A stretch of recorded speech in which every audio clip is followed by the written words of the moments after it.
Peaking and tapering. So before we get into what tapering entails, we need to understand what peaking is. Peaking is when an athlete performs at their optimal level. It involves a period of time where the athlete is able to push past their normal limits and perform at their very best. Peaking revolves around the fundamental idea that the human body is not like a machine.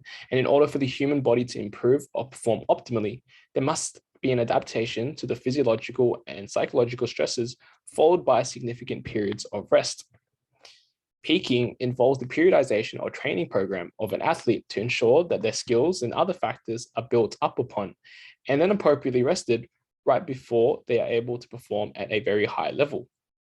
It helps ensure that athletes' physiques are at their very best, including their body composition and their weight, and athletes' body conditioning, such as their stamina or glycogen levels, the ability for an athlete to perform or execute high-level skills, such as the improvement in accuracy or efficient running economy, and finally, to foster a strong mental focus and concentration.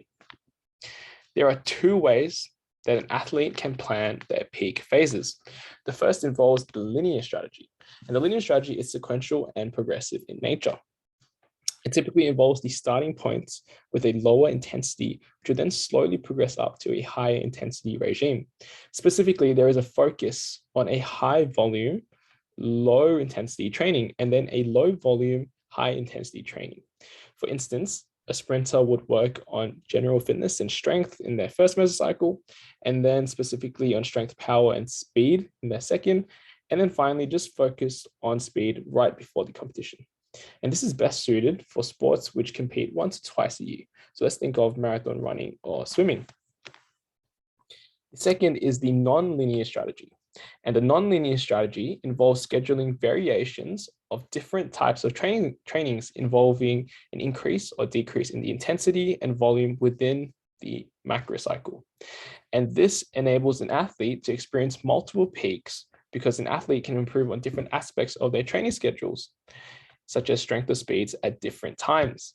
And it's important to note that the large or significant variations into a training load may be better for elite athletes compared to beginner athletes, because they may experience difficulty to handle the training of the non-linear strategy.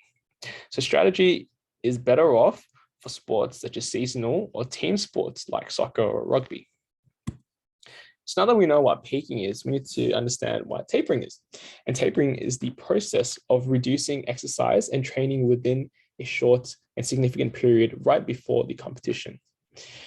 Athletes taper because it ensures that athletes have significant time to recover from their physiological and psychological stresses, and in order to replenish important nutrients and bodily fluids right before the event.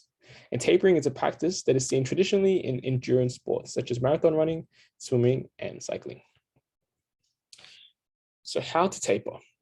It's important to note that before an athlete tapers, they understand that the tapering process is a decrease in training, but without a decrease or a detraining effect. And that means that an athlete must maintain their skill progressions and their training to a certain point, but with the respect of rest. There are four major factors to consider when tapering. The first is duration, which involves how an athlete will commit to the tapering period, which is typically between 2 weeks to a month right before the event, and that depends on the athlete or the sport itself. The second is the volume, which refers to how many sets or reps an athlete will compete during this period in this time. The third involves intensity, which is how difficult the training will be for the athlete, and that should be decreased between 25 to 50% to ensure that the body has adequate time to rest and is not fatigued. And the fourth is frequency, which refers to how often the athlete will train during the week.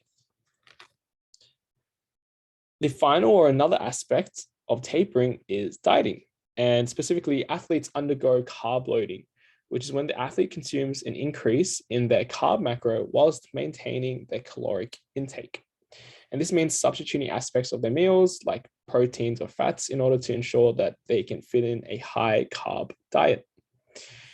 This means an athlete will undergo carb loading because it provides the body with more energy to undergo endurance or long events. Now, referring back to the energy system that we've learned throughout the HSC, it allows the body to break down and utilize more energy. And of course, the final benefit to carb loading is that there is an increase in glycogen stores so that the body has more energy ready for the event. So now we know how tapering and peaking work hand in hand.